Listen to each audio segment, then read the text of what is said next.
without her trying. She's so beautiful, and I tell her every day. When I see your face,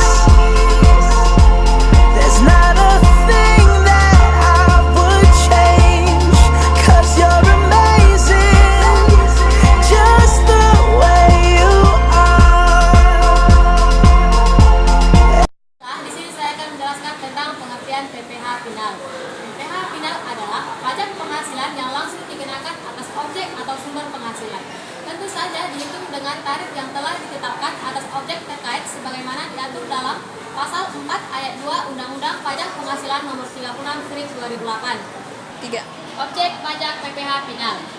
Objek pajak PPh final itu terdiri atas 12 bagian. Yang pertama itu bunga deposito, yang kedua bunga deposito, tabungan, diskonto, dan jasa giro. Dan yang kedua penjualan saham, yang ketiga penjualan obligasi, yang keempat penyerahan hadiah undian, yang kelima persewaan tanah dan bangunan, yang keenam penyerahan jasa konstruksi, yang ketujuh penjualan atas tanah dan bangunan, yang kedelapan dividen diterima orang pribadi, yang kesembilan penghasilan atau penerbangan luar negeri, yang ke-10 pelayaran atau penerbangan luar negeri, yang ke-11 pelayanan dan bangunan luar negeri, yang ke-12 jasa pelayanan dalam negeri. Kalau pajak PPh final, yang pertama itu orang pribadi. Orang yang bertempat tinggal di Indonesia lebih dari 183 hari dalam jangka waktu 12 bulan atau dalam 1 tahun pajak berada di Indonesia dan mempunyai niat untuk tinggal di Indonesia. Yang kedua itu badan. Orang atau modal yang merupakan kesatuan baik yang tidak melakukan usaha maupun yang tidak melakukan usaha. Yang ketiga itu warisan yang belum terbagi. Warisan yang belum terbagi adalah sebagai satu kesatuan yang merupakan objek pajak pengganti, dan adapun pihak yang digantikan adalah ahli waris yang berhak. Subjek pajak penghasilan luar negeri adalah subjek pajak orang pribadi, bukan BUT, badan bukan BUT yang bertempat tinggal di luar negeri yang dapat menerima penghasilan dari Indonesia.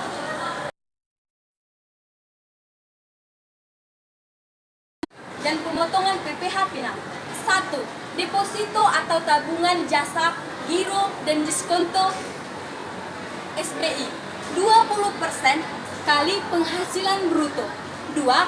Penghasilan dari transaksi saham 0,1 kali penghasilan bruto dari nilai transaksi penjualan seluruh saham tambahan 0,5% kali nilai pasar saham saat IPO untuk saham pendiri.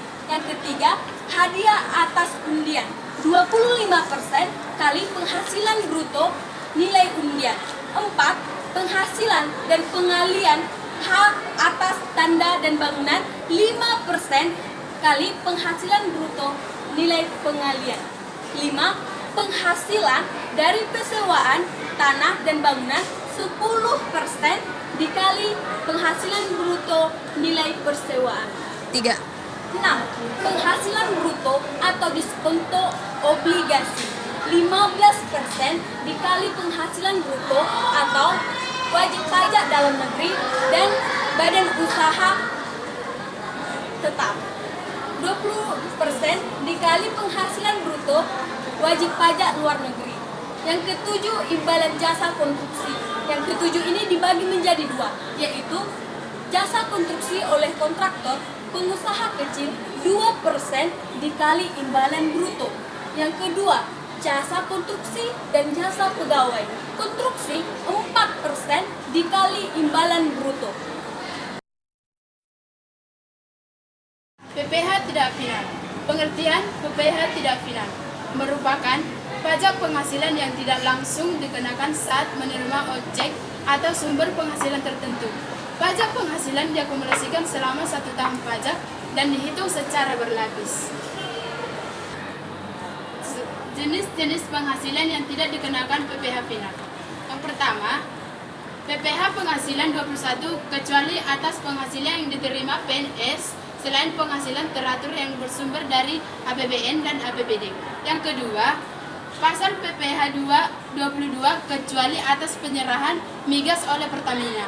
Yang ketiga, pasal 23. Yang keempat, pasal 24, dan yang terakhir, yang kelima adalah pasal 25. Tarif dan pemotongan tidak final. Yang pertama, sewa dan penghasilan lain sehubungan dengan penggunaan harta atau 22% kali jumlah bruto. Yang kedua, imbalan yang berkenaan dengan pekerjaan atau jasa 2% dikali jumlah bruto. Yang ketiga, dividen, bunga royalti atau 15% dikali jumlah bruto.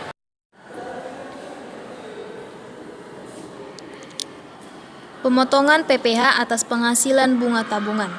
Alice Cain memiliki tabungan di PT Bank Sumut Indonesia cabang Jakarta dengan saldo rata-rata bulan September 2013 adalah 450 juta rupiah. Bunga yang diberikan oleh PT Bank Indonesia cabang Jakarta adalah 9% per tahun. Pembayaran bunga dilakukan pada saat jatuh tempo, yaitu tanggal 30 September 2013. Bunga yang diterima oleh Alice Cain pada bulan September 2013 adalah sebesar 3.375.000. Yang ditanya, bagaimana kewajiban pemotongan atau pemungutan PPh terkait transaksi tersebut? Perhitungan PPh pasal berikut adalah perhitungan PPh pasal 4 ayat 2. Bunga tabungan yang diterima oleh PT Bank Monitor Indonesia cabang Jakarta sebagai pihak yang membayarkan penghasilan. Besarnya pemotongan PPh pasal 4 ayat 2 adalah 20% dikali 3.375.000.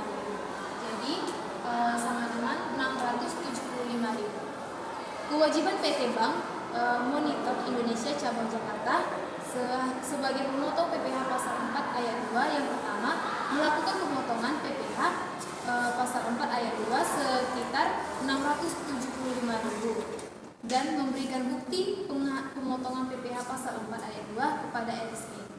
Yang kedua, melakukan penyetoran atas pasal 4 ayat 2 tersebut paling lambat 10 Oktober 2013. Dan yang ketiga, melaporkan pemotongan PPh pasal 4 ayat 2 atas transaksi tersebut dalam SPT masa PPh yang bersifat final pasal 4 ayat 2 masa pajak September 2013 paling lambat tanggal 21 Oktober 2013.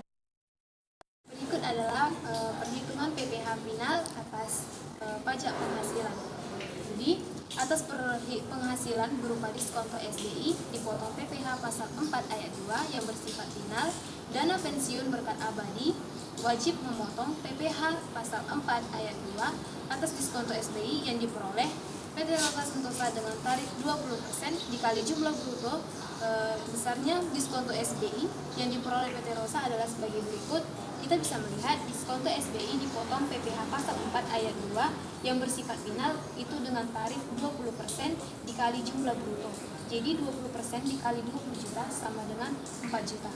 Jadi kewajiban dana pensiun berkat sebagai pemotong PPh pasal 4 ayat 2 adalah 1. Melakukan pemotongan PPh pasal 4 ayat 2 kepada PT Rosa. Yang kedua, melakukan penyetoran atas PPh pasal 4 ayat 2 tersebut paling lambat 10 Mei 2013. Yang ketiga, melepaskan pemotongan PPh pasal 4 ayat 2 atas transaksi tersebut. Dalam SPT, masa PPh yang bersifat final pasal 4 ayat 2 masa pajak April 2013, paling lambat tanggal 20 Mei 2013.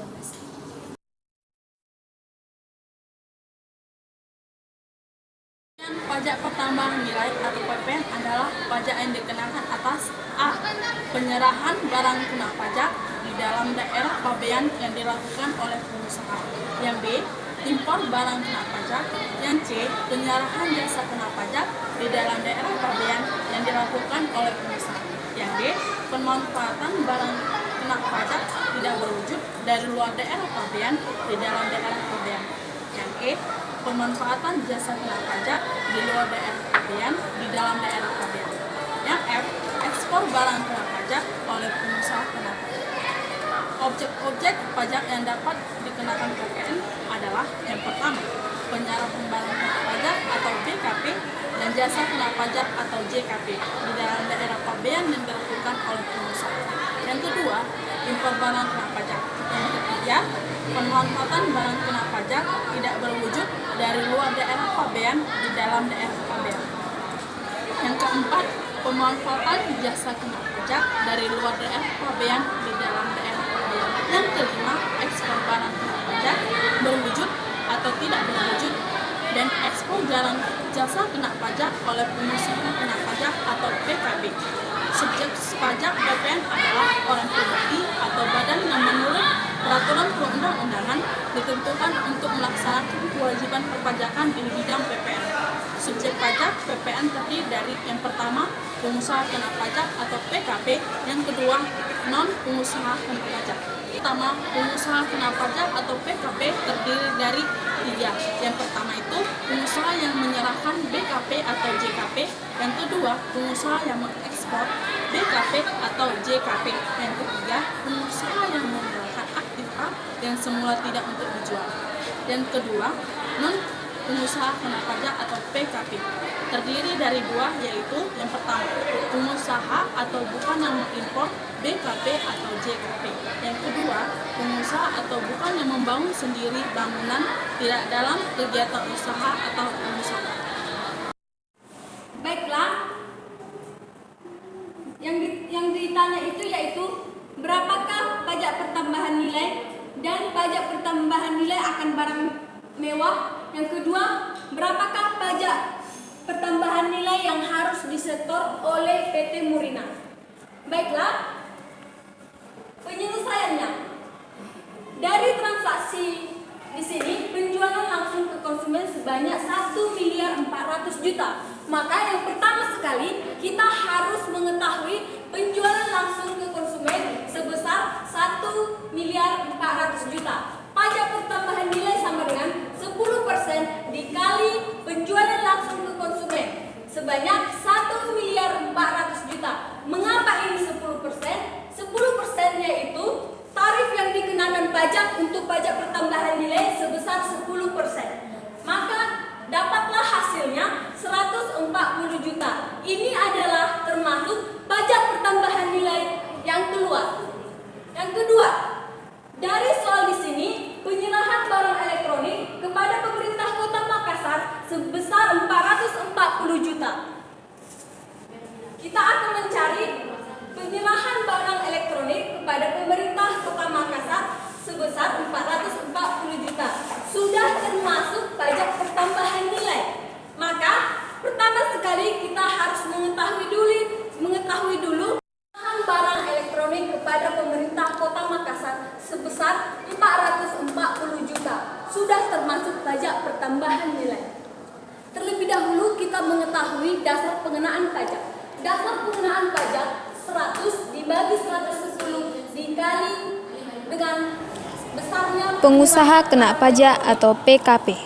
Pengusaha kena pajak atau PKP adalah pengusaha yang dalam kegiatan usaha atau pekerjaannya melakukan penyerahan BKP dan penyerahan JKP atau ekspor BKP yang dikenakan pajak berdasarkan Undang-Undang Pajak Pertambahan Nilai yang wajib melaporkan usahanya untuk dikukuhkan sebagai PKP, tidak termasuk pengusaha kecil yang batasannya ditetapkan dengan keputusan Menteri Keuangan, kecuali pengusaha kecil memilih untuk dikukuhkan sebagai PKP. Pada dasarnya, semua barang dan jasa merupakan barang kena pajak dan jasa kena pajak, sehingga dikenakan pajak pertambahan nilai atau PPN, kecuali jenis barang dan jenis jasa sebagaimana ditetapkan dalam Pasal 4A Undang-Undang Nomor 8 Tahun 1983 tentang pajak pertambahan nilai barang dan jasa dan pajak penjualan atas barang mewah, sebagaimana telah beberapa kali diubah terakhir dengan Undang-Undang Nomor 18 Tahun 2000 tidak dikenakan PPN, yaitu jenis barang yang tidak dikenakan PPN. 1. Barang hasil pertambangan atau hasil pengeboran yang diambil langsung dari sumbernya, meliputi minyak mentah, gas bumi, panas bumi, pasir dan kerikil, batu bara sebelum diproses menjadi briket batu bara, biji timah, biji besi, dan biji tembaga. Kedua, barang-barang kebutuhan pokok yang sangat dibutuhkan oleh rakyat banyak, yaitu A. Segala jenis barang dan gabah seperti beras putih, beras merah, beras ketan hitam, atau beras ketan putih dalam bentuk beras berkulit atau padi atau gabah. Selain untuk benih, digiling, beras setengah giling atau digiling seluruhnya, disoso, dikilapkan maupun tidak, beras pecah, menir, groats dari beras. D. Segala jenis jagung seperti jagung putih, jagung kuning kemerahan, atau popcorn. C. Sagu dalam bentuk empulur sagu, tepung kasar dan bubuk dari sagu. D. Segala jenis kedelai seperti kedelai putih, kedelai hijau, kedelai kuning, dan kedelai hitam. Yang E. Garam baik yang beriodium maupun tidak beriodium, termasuk garam meja, garam dalam bentuk curah atau kemasan 50 kg dengan kadar NaCl 94,7%. Yang ketiga, makanan dan minuman yang disajikan di hotel, restoran, rumah makan, warung, dan sejenisnya. Yang keempat, uang, emas batangan, dan surat-surat berharga. Jenis jasa yang tidak dikenakan PPN. Yang pertama, jasa di bidang pelayanan kesehatan medik meliputi A. Jasa dokter umum, jasa dokter spesialis, dan jasa dokter gigi. Yang B. Jasa dokter hewan. Yang C. Jasa ahli kesehatan seperti akupuntur, ahli gizi, fisioterapi. Yang D. Jasa kebidanan dan dukun bayi. Yang E. Jasa paramedis dan perawat. Dan F. Jasa rumah sakit, rumah bersalin, klinik kesehatan, laboratorium kesehatan, dan sanatorium. Yang kedua, jasa di bidang pelayanan sosial meliputi A. Jasa pelayanan panti asuhan dan panti jompo. Yang B. Jasa pemadam kebakaran kecuali yang bersifat komersial. Yang C. Jasa pemberian pertolongan pada kecelakaan. Yang D. Jasa lembaga rehabilitasi kecuali yang bersifat komersial. Yang E. Jasa pemakaman termasuk krematorium. Yang F. Jasa di bidang olahraga kecuali yang bersifat komersial. Yang G. Jasa pelayanan sosial lainnya kecuali yang bersifat komersial. Yang ketiga, jasa di bidang pengirim surat dengan perangko yang dilakukan oleh PT Pos Indonesia. Yang keempat, jasa di bidang perbankan, asuransi, dan sewa guna usaha dengan hak opsi meliputi A. Jasa perbankan kecuali jasa penyediaan tempat untuk menyimpan barang dan surat berharga, jasa penitipan untuk kepentingan pihak lain berdasarkan surat kontrak, serta anjam piutang. Yang B. Jasa asuransi. Yang kelima, jasa di bidang keagamaan meliputi A. Jasa pelayanan rumah ibadah. Yang B. Jasa pemberian khotbah atau dakwah. Dan yang C. Jasa lainnya di bidang keagamaan. Yang keenam, jasa di bidang pendidikan meliputi A. Jasa penyelenggaraan pendidikan sekolah seperti jasa penyelenggaraan pendidikan umum, pendidikan kejuruan, pendidikan luar biasa, pendidikan kedinasan, pendidikan keagamaan, pendidikan akademik, dan pendidikan profesional. Yang B. Jasa penyelenggaraan pendidikan luar sekolah seperti kursus-kursus. Yang ketujuh, jasa di bidang kesenian dan hiburan yang telah dikenakan pajak tontonan termasuk jasa di bidang kesenian yang tidak bersifat komersial. Yang kedelapan, jasa di bidang penyiaran yang bukan bersifat iklan seperti jasa penyiaran radio atau televisi baik yang dilakukan oleh instansi pemerintah maupun swasta. Yang kesembilan, jasa di bidang angkutan umum di darat dan di air. Yang ke-10, jasa di bidang tenaga kerja meliputi A. Jasa tenaga kerja, B. Jasa penyediaan tenaga kerja sepanjang pengusaha penyedia tenaga kerja tidak bertanggung jawab atas hasil kerja dari tenaga kerja tersebut, dan C. Jasa penyelenggaraan latihan bagi tenaga kerja. Yang ke-11, jasa di bidang perhotelan meliputi A. Jasa persewaan kamar termasuk tambahannya di hotel, rumah penginapan, motel, losmen, hostel, serta fasilitas yang terkait dengan kegiatan perhotelan untuk tamu yang menginap. 12. Jasa yang disediakan oleh pemerintah dalam rangka menjalankan pemerintahan secara umum, meliputi jasa-jasa yang dilaksanakan oleh instansi pemerintah seperti pemberian izin mendirikan bangunan atau IMB, pemberian izin usaha perdagangan, pemberian nomor pokok wajib pajak, dan pembuatan kartu tanda penduduk atau KTP.